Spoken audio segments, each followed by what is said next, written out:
조인섭 변호사의 상담소.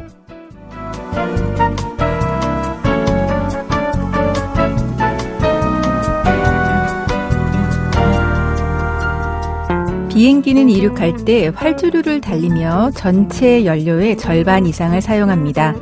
우리가 살아가는 것도 그렇습니다. 일이든 사랑이든 그 무엇이든 시작엔 가장 많은 에너지가 들죠. 요즘 유난히 힘드신가요? 그건 어쩌면 더 높이 더 멀리 나아가기 위한 준비일지도 모릅니다. 오늘도 당신의 이야기에 귀 기울입니다. 조인섭 변호사의 상담소, 저는 조인섭입니다.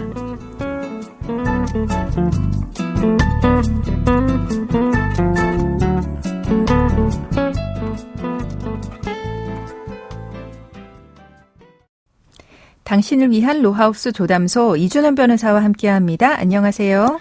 안녕하세요. 법무법인 신세계로의 이준원 변호사입니다. 오늘의 고민 사연은 어떤 내용일까요? 바쁘게 살다 보니 어느새 40을 넘겼습니다. 이 나이에 새로운 인연을 만나는 게 쉽지 않더라고요. 그러다 지인의 소개로 한 여성을 만났습니다. 건너 아는 사이라던데 한번 이혼한 적이 있다고 하더군요. 그게 조금 마음에 걸렸지만 주변에서 요즘은 이혼이 흠도 아니고 네 나이에 초혼 찾기 힘들다라고 하길래 만나봤습니다. 그런데 막상 만나보니 너무 괜찮은 사람이었어요. 서로 금세 가까워졌고 결혼 이야기도 오갔죠. 부모님도 40 넘은 아들이 결혼한다니까 너무 좋아하셨습니다. 상견례를 하자마자 그녀에게 중형차와 명품 가방을 선물해 주셨고 저도 예비 장인어른께 명품 시계를 받았죠. 그런데 새 차를 타고 첫 드라이브를 가던 날 문제가 벌어졌습니다. 그녀의 휴대폰으로 내비게이션을 검색하고 있었는데 문자가 오더라고요. 이번 달 양육비는 왜 아직 안 보냈냐는 내용이었어요. 알고 보니 그녀에겐 3살짜리 아들이 있었고 전 남편이 양육 중이라고 했습니다. 왜 말 안 했냐고 하니까 물어보지 않아서 굳이 말하지 않았다고 하더군요. 일부러 숨긴 게 아닌가 싶어 믿음이 확 깨졌습니다. 이 결혼 없던 일로 하고 싶습니다. 그런데 한 가지 더 걱정되는 게 있어요. 우리가 피임 없이 관계를 가진 적이 있는데 혹시라도 임신이라도 하게 되면 제가 그 아이를 책임져야 하는 건가요? 그리고 만약 그냥 결혼하게 된다면 그녀가 전 남편 사이에서 낳은 아이를 제가 키우게 되는 건가요? 법적으로는 어떻게 되는 건지 저는 정말 아무것도 모르겠고 요즘은 밤에 잠도 못 자고 정신과 상담까지 받고 있습니다. 이런 상황에서 약혼자에게 뭔가 책임을 물을 수 있을까요?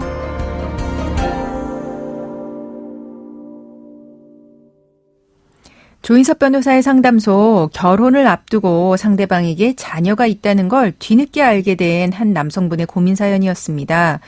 이미 상견례까지 마친 상황에서 전 남편과 사이에 상대방이 아이까지 있었다라고 하는 사실을 알게 됐다면 너무 고민스러울 것 같아요. 네, 참 당황스러운 상황인데요. 상견례까지 마쳤으면 이미 혼인 준비가 진행되고 있는 것이고 또 상대방과의 감정도 쉽게 정리하기 어려운 상황일 것 같은데요. 네, 그렇다고 결혼할 사람에게 자녀가 있다는 걸 전혀 모르고 있다가 갑자기 알게 된 걸 그냥 넘어갈 수도 없고 참 고민이 많으실 것 같습니다. 네, 그렇습니다. 근데 이제 상견례를 마쳤다고 하셨으니까 약혼을 하신 거나 다름이 없어요. 그래서 이제 약혼자라고 하겠습니다. 그 약혼자가 본인이 아이가 있다는 거를 이야기하지 않았어요. 그거를 이유로 약혼 없었던 걸로 할 수 있을까요? 네, 이 경우에는 약혼을 파기할 수 있을 것으로 보입니다. 혹시 어떤 분들은 상견례 정도 한 게 무슨 약혼이냐, 약혼이라고 해도 그냥 없던 걸로 하면 되지 왜 이런 걸 걱정하는지 궁금하실 수 있을 텐데요. 네. 법원에서는 상견례까지 한 것은 약혼을 한 것으로 대부분 인정하고 있습니다. 그리고 약혼도 일종의 신분에 관한 계약이기 때문에 그 계약으로 인해서 당사자들에게 결혼을 성립할 의무가 발생하게 됩니다. 네. 근데 만약 어느 한쪽에서 이유 없이 약혼을 해제한다면 그 의무 위반으로 인한 손해배상을 해줘야 할 수도 있습니다. 네, 그렇죠. 다만 이 사안에서는 약혼자가 이혼 경력이 있는 것까지 숨기지 않았지만 자녀가 있다는 건 숨겼는데요. 네. 나와 결혼할 배우자에게 자녀가 있었다는 것은 혼인을 결정하는 데 중요한 요소이기 때문에 만약에 물어보지 않았더라도 먼저 알려줄 고지 의무가 있습니다. 그렇죠. 네, 그래서 물어보지 않아서 얘기 안 했다는 약혼자의 말은 변명이 되지 않고 만약에 약혼이 해제된 데에 약혼자의 과실이 인정될 것으로 보입니다. 그렇네요. 그런데 이제 사연을 보니까 상견례를 한 이후에 사연자분의 부모님이 그 약혼자한테 중형차랑 명품 가방을 선물하셨다고 합니다. 이거 약혼 취소된다면 선물한 중형차랑 명품 가방 돌려받을 수 있을까요? 네, 선물하신 차량과 명품 가방, 이 외에도 혼인을 전제로 해서 주신 물건이 있다면 돌려받으실 수 있습니다. 약혼을 하면서 상대방에게 준 금전이나 예물은 혼인의 성립을 전제로 하는 증여로 보시면 되는데요. 혼인을 전제로 하기 때문에 혼인이 성립하지 않으면 다시 돌려줘야 되는 것입니다. 그렇죠. 다만 약혼이 해제됐다고 해서 모든 경우에 서로 주고받은 예물을 돌려줘야 하는 것은 아니고요. 약혼 해제의 과실이 있는 사람은 상대방에게 예물의 반환을 요구할 수 없습니다. 네. 네, 이 사건에서는 사연자님께 과실이 없기 때문에 약혼자에게 주신 예물의 반환을 요구할 수 있을 것으로 보이고요. 반대로 사연자님도 시계를 받으셨다고 하셨는데요. 약혼 해제에 대한 과실이 약혼자 측에 있기 때문에 약혼자는 사연자님께 예물 반환을 청구할 수 없게 됩니다. 네, 그럼 이제 사연자분은 본인이 받은 거는 돌려주지 않아도 되고 준 거는 돌려받을 수 있다라고 하는 이야기인데요. 사연자분이 사실 이 일로 굉장히 큰 충격을 받으셨을 것 같아요. 일상생활이 힘들어서 정신과 상담까지 받고 있다고 하는데 그냥 이거 준 돈 돌려받는 걸로 끝나는 건 좀 아닌 것 같거든요. 이 약혼자한테 정신적 고통에 대한 손해배상 이렇게 책임을 물을 수 있을까요? 네, 당연히 상대방에게 위자료 책임을 물으실 수 있습니다. 민법 제806조에서 약혼이 해제되면 과실이 있는 상대방에게 재산상뿐만 아니라 정신상 고통에 대한 손해배상도 청구할 수 있다고 규정하고 있습니다. 네.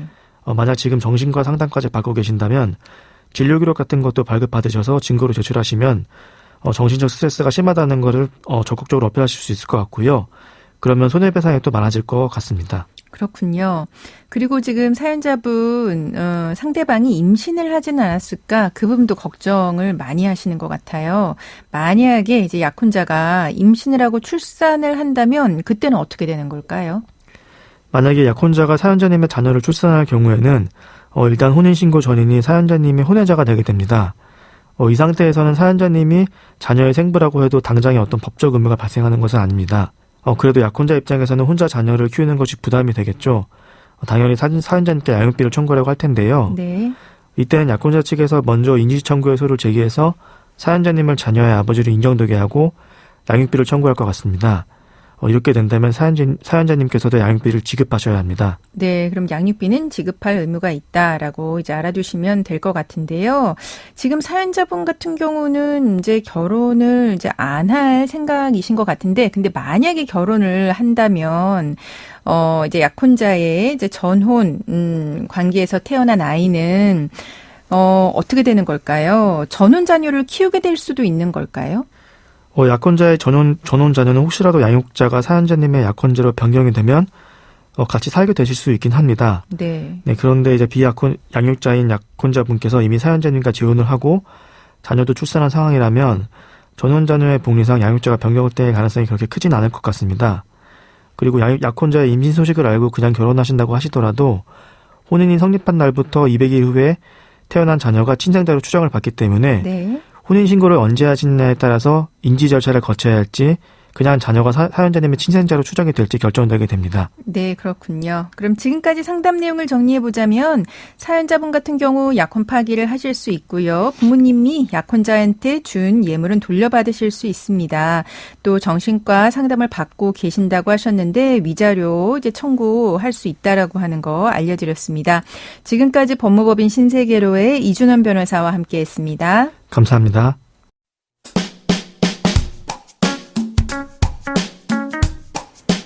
알아두면 쓸데있는 법률 이야기 알쓸법 시간입니다. 전국 아파트의 세대당 평균 주차 대수는 고작 1.06대에 불과하다고 합니다. 그러니 주차 공간이 부족할 수밖에 없고 이웃 간 주차 갈등도 점점 늘어나고 있죠.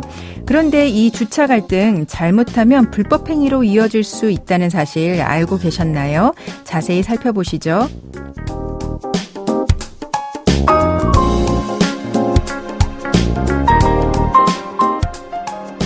우선 주차 그 자체가 불법이 되는 경우가 있습니다. 도로교통법에 따르면 보도, 횡단보도, 어린이 보호구역, 자전거 도로에 주차하면 명백한 불법 주차가 되고 경찰이나 지방자치단체에서 견인 등 행정조치를 할 수 있습니다. 하지만 아파트 주차장처럼 사유지에 허락 없이 차를 대는 무단주차나 다른 차를 막아버리는 이중주차는 그 자체만으로는 불법은 아닙니다. 오히려 이런 차를 함부로 밀거나 견인했다가 차가 망가지면 손해배상 책임을 질 수도 있습니다. 그렇다면 급해서요, 자리 없어서요 하면서 아무데나 무단주차하거나 이중주차해도 괜찮을까요? 꼭 그렇진 않습니다. 장시간 방치하거나 다른 차량의 통행을 명백히 방해한 경우엔 처벌을 받을 수 있습니다. 얼마 전 실제로 아파트 출입 차단기를 안 열어줬다는 이유로 지하주차장 입구를 10시간 넘게 막아선 차주가 벌금형 선고를 받은 사례도 있었습니다. 재파부는 이 행동이 일반교통방해죄와 업무방해죄에 해당한다고 봤죠. 이웃 간의 주차 문제 가능하면 말로 풀고 해결이 어려울 땐 경찰이나 관할 관청에 도움을 요청하는 것. 그게 갈등을 줄이고 분쟁을 피하는 지름길입니다.